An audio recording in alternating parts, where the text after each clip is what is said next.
ನಮಸ್ಕಾರ ವೀಕ್ಷಕರೇ, ಪುರಾತನ ಬಾವಿ ಶುದ್ಧೀಕರಣ ಹಾಗೂ ಪುನರ್ಜೀವನ ಕಾರ್ಯಕ್ಕೆ ಮುಂದಾದ NGO ಹಾಗೂ ಗ್ರಾಮಸ್ಥರು ಚಿಕ್ಕಬಳ್ಳಾಪುರ ಜಿಲ್ಲೆಯ ಚಿಂತಾಮಣಿ ತಾಲೂಕಿನ ಮುಂಗಾನಹಳ್ಳಿ ಹೋಬಳಿ ಬಟ್ಲಳ್ಳಿ ಪಂಚಾಯತ್ಗೆ ಸೇರಿದ ಚಂದ್ರಾಯನಹಳ್ಳಿ ಉರುಫ್ ತಲಾರೋಳ್ಪಲ್ಲಿ ಗ್ರಾಮದಲ್ಲಿ ಪುರಾತನ ಬಾವಿ ಸ್ವಾತಂತ್ರ್ಯ ಪೂರ್ವ ಅಂದರೆ 1941ರಲ್ಲಿ ನಿರ್ಮಿಸಿರುವ ಕುಡಿಯುವ ನೀರಿನ ಬಾವಿ ಇದ್ದು ಪ್ರತಿಯೊಬ್ಬರೂ ಈ ಬಾವಿಯ ನೀರನ್ನು ಅವಲಂಬಿಸಿಕೊಂಡು ಜೀವನ ಮಾಡುತ್ತಿದ್ದರು.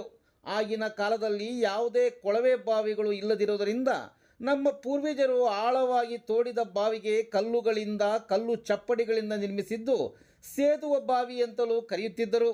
ಕಾಲಕ್ರಮೇಣ ಕೊಳವೆ ಬಾವಿಗಳು ಬಂದಾಗ ಸೇದುವ ಬಾವಿಯನ್ನು ಉಪಯೋಗಿಸದೇ ಇರುವುದರಿಂದ ಸುತ್ತಮುತ್ತ ಮನೆಯವರು ಈ ಬಾವಿಯೊಳಗೆ ಕಸ, ಕಡ್ಡಿ, ಪ್ಲಾಸ್ಟಿಕ್, ಅನುಪಯುಕ್ತ ವಸ್ತುಗಳು ಸುರಿಯುತ್ತಿದ್ದರು.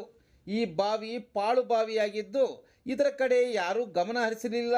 ಹೀಗಿರುವಲ್ಲಿ ಇದೇ ಗ್ರಾಮದ ಸುಬ್ರಹ್ಮಣ್ಯರವರು NGO ಸಂಸ್ಥೆಯಾದ ಬಯೋಮಿ ಎನ್ವಿರಾನ್ಮೆಂಟ್ ಟ್ರಸ್ಟ್ ಬೆಂಗಳೂರು ಇವರನ್ನು ಸಂಪರ್ಕಿಸಿ ಅವರ ಸಹಕಾರ ಮತ್ತು ಗ್ರಾಮಸ್ಥರ ಪೂರ್ಣ ಸಹಕಾರದೊಂದಿಗೆ ಬಾವಿಯಲ್ಲಿರುವ ತ್ಯಾಜ್ಯ ವಸ್ತುಗಳನ್ನು ಮೇಲಕ್ಕೆತ್ತುವ ಮೂಲಕ ಒಟ್ಟಾರೆಯಾಗಿ ಚಂದ್ರಾಯನಹಳ್ಳಿ ಗ್ರಾಮದ ಬಾವಿಯಲ್ಲಿ ಪೂರ್ಣ ಪ್ರಮಾಣದಲ್ಲಿ ಶುದ್ಧೀಕರಿಸಿ ಅಂತರ್ಜಲದಿಂದ ಬರುವ ನೀರನ್ನು ಮೋಟಾರ್ ಮೂಲಕ ಸಾರ್ವಜನಿಕರ ಉಪಯೋಗಕ್ಕೆ ಮತ್ತು ದನಕರುಗಳಿಗೆ ನೀರು ಒದಗಿಸುವ ಕಾರ್ಯ ಮಾಡುತ್ತಿರುವುದು ಶ್ಲಾಘನೀಯ.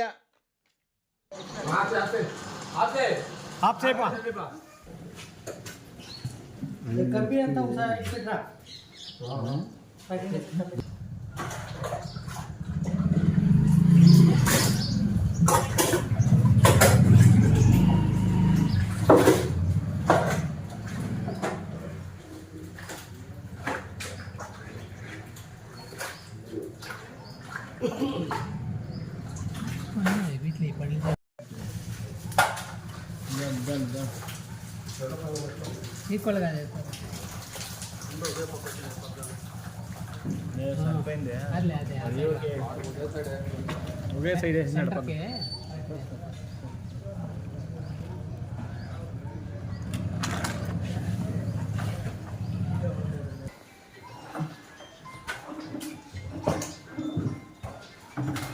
నీళ్ళు నింపాలి.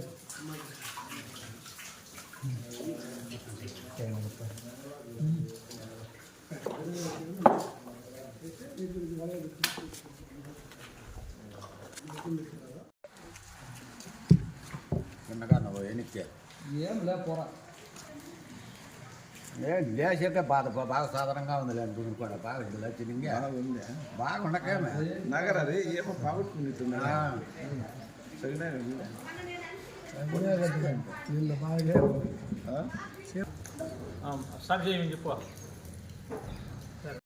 ಸರ್, ಇವತ್ತು ಚಂದ್ರಾಯನಹಳ್ಳಿ ಗ್ರಾಮದಲ್ಲಿ ಸ್ವತಂತ್ರ ಪೂರ್ವದಲ್ಲಿ ಬಾವಿ ತೋಡಿರ್ತಕ್ಕಂಥ ಒಂದು ಬಾವಿಯನ್ನು ಅದರಲ್ಲಿರ್ತಕ್ಕಂಥ ಒಂದು ಕಲ್ಮಶ, ಕಸ, ಕಡ್ಡಿಯನ್ನೆಲ್ಲ ಕ್ಲೀನ್ ಮಾಡ್ತಾಯಿದ್ದೀರಾ. ಏನು ಸರ್ ಇದು ನೀವು ಹಮ್ಮಿಕೊಂಡಿರೋ ಕಾರ್ಯಕ್ರಮ ಏನು?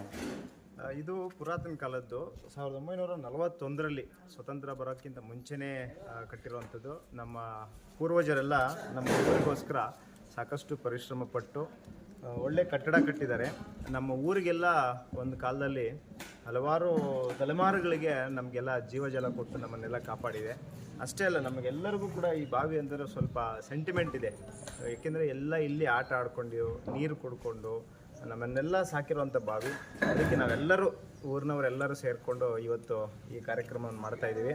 ಈ ಥರ ಸ್ವಲ್ಪ ನಿಷ್ಕ್ರಿಯ ಆಗಿದೆ, ಹೂಳು ಬಿದ್ದಿದೆ ಅಂತಂದಾಗ ನಾವು ಒಂದು NGO Biome Environmental Trust Vishwanath sir ಅವ್ರಿಗೆ ಒಂದು ಮೇಲ್ ಮಾಡಿದ್ವಿ. ಅವರು ನಮಗೆ ಮೇಲ್ಗೆ ಸ್ಪಂದಿಸಿ ಈಗ ತಂಡ ನಮ್ಮ ರಾಮಕೃಷ್ಣ ಅಣ್ಣ ಮತ್ತು ಅವ್ರ ತಂಡದವರು ಇವತ್ತು ಬಂದಿದ್ದಾರೆ. ಬೆಂಗಳೂರಿಂದ ಬಂದಿದ್ದಾರೆ. ಅವರು 20 ವರ್ಷದಿಂದ ಅದೇ ಒಂದು ವೃತ್ತಿಯಲ್ಲಿ ಅನುಭವ ಉಳ್ಳವರು. ಅವ್ರು ಬಂದು ಈಗ 2-3 ದಿನದಿಂದ ಈ ಕಾರ್ಯಕ್ರಮ ಮಾಡ್ತಾಯಿದ್ದಾರೆ. ಅವ್ರಿಗೆ ನಮಗೆ ನಮ್ಮ ಗ್ರಾಮಸ್ಥರೆಲ್ಲರೂ ಕೂಡ ಭೇದ ಭಾವ, ಯಾವ ಪಕ್ಷಪಾತ ಏನೂ ಇಲ್ಲದೆ ಎಲ್ಲರಿಗೂ ಅವ್ರಿಗೆ ಸಂಪೂರ್ಣ ಸಹಕಾರ ಕೊಟ್ಟು ಈ ಕಾರ್ಯಕ್ರಮನ ಯಶಸ್ವಿ ಮಾಡಬೇಕು ಅಂತ ಪ್ರಯತ್ನ ಪಡ್ತಾ ಇದ್ದಾರೆ. ಸೊ ಇನ್ನೊಂದು 2-3 ದಿನದಲ್ಲಿ ಇದೆಲ್ಲ ಕಂಪ್ಲೀಟ್ ಆಗುತ್ತೆ. ಮತ್ತೆ ಈ ಬಾವಿಗೆ ಪುನರ್ಜೀವ ಬರ್ತದೆ. ಆ ಕಾರ್ಯಕ್ರಮಕ್ಕೆ ನಮ್ಮೂರವರೆಲ್ಲರೂ ಕೂಡ ಅದಕ್ಕೆ ಸಾಥ್ ಕೊಡ್ತಾ ಇದ್ದಾರೆ. ಸರ್, ಮತ್ತೆ ಈ ಒಂದು ಬಾವಿಯಲ್ಲಿ ನೀರು ಶೇಖರಣೆ ಆಗುವಂಥ ನೀರನ್ನು ತಾವು ಬಳಸ್ಕೊಳ್ಳೋಕೆ ಏನಾದರೂ ವ್ಯವಸ್ಥೆ ಮಾಡ್ತಾ ಇದ್ದೀರಾ? ವ್ಯವಸ್ಥೆ ಮಾಡ್ತಾ ಇದ್ದಾರೆ. ಫಸ್ಟ್ ಇದನ್ನ ಏನು ಕಸ ಹಾಕ್ಬಾರ್ದು ಅಂತ ಫಸ್ಟ್ ಮುಚ್ತಾರೆ, ಒಂದು ಗ್ರಿಲ್ಸ್ ಏನಾದರೂ ಸೇಫ್ಟಿ ಮಾಡ್ತಾರೆ.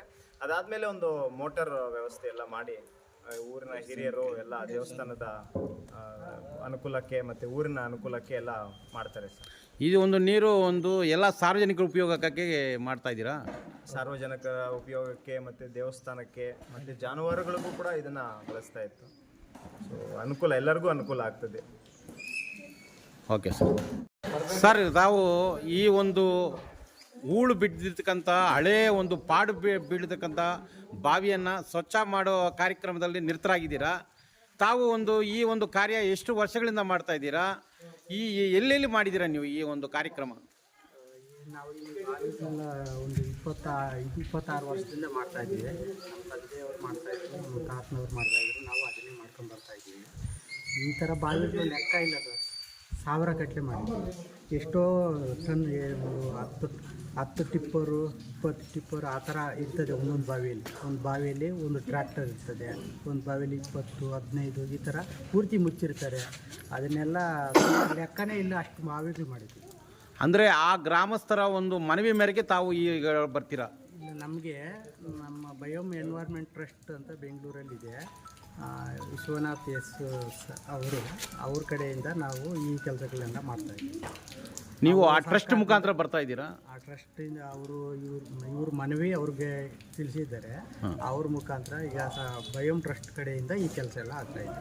ಈಗ ಮತ್ತೆ ಈ ಬಾವಿಗೆ ಒಂದು ನೀರೆಲ್ಲ ಶೇಖರಣೆ ಮಾಡಿ ಮತ್ತೆ ಉಪಯೋಗ ಮಾಡೋಂಥ ಕೆಲಸ ಮಾಡ್ತೀರಾ? ಹೌದು, ಈಗ ಏನು ನಾವು ಪೂರ್ವಜರು ಕೊಟ್ಟಿದ್ದಾರೋ ಬಾವಿನ, ಈಗ ಎಲ್ಲ ಬೋರ್ ಬಂದಿದೆ, ಆರ್ ಒ ವಾಟರ್ ಬಂದಿದೆ, ಹಳೇದನ್ನ ಮರಿತಾ ಇದ್ದೀವಿ. ಅದೇ ಈಗ ಈ ಬಾವಿಗಳನ್ನ ಮತ್ತೆ ತರಬೇಕು, ಹಳೆ ಪದ್ಧತಿನ ನಾವು ಉಳಿಸ್ಕೋಬೇಕು. ಪೂರ್ವಜರು ಏನು ಕೊಟ್ಟಿದ್ದಾರೆ ಆ ಬಾವಿ ಸೇರ್ತಾ ಇದ್ರು, ಕುಡಿತಾ ಇದ್ರು. ಇದು ಸೇತೋ ಬಾವಿ ಅಂತ ಇದ್ದಾರೆ, ಎಲ್ಲ ಕುಡಿತಾ ಇದ್ರಂತೆ. ಹೌದು, ಇದು ಬಿಟ್ಟರೆ ಬೇರೆ ಆವಾಗ ದಾರಿ ಇರಲಿಲ್ಲ. ಈಗೆಲ್ಲ ಬೋರ್ಗಳು ಬಂದಿದೆ, ಆವಾಗೆಲ್ಲ ಇದನ್ನೇ ಊರೆಲ್ಲ ಕಾಪಾಡಿದೆ. ಜಲಮೂಲ ಅಂತಂದ್ರೆ ಅದೇ ಅವಾಗ ಬಾವಿನೇ. ಇಂಥದನ್ನ ನಾವು ಉಳಿಸ್ಕೋಬೇಕು. ಈಗ ಆ ಥರ ಊರಿನವರೆಲ್ಲ ಸಹಕಾರ ತುಂಬ ಚೆನ್ನಾಗಿ ಬಂತು. ನಮ್ಮ ಸುಬ್ರಹ್ಮಣ್ಯ ಸರ್ ಆಗಲಿ, ಊರಿನವರೆಲ್ಲ ತುಂಬ ಸಹಕಾರ ಕೊಟ್ಟಿದ್ದಕ್ಕೆ ಒಂದು ವಾರದಲ್ಲೇ ಆಗಿದೆ ಇದು.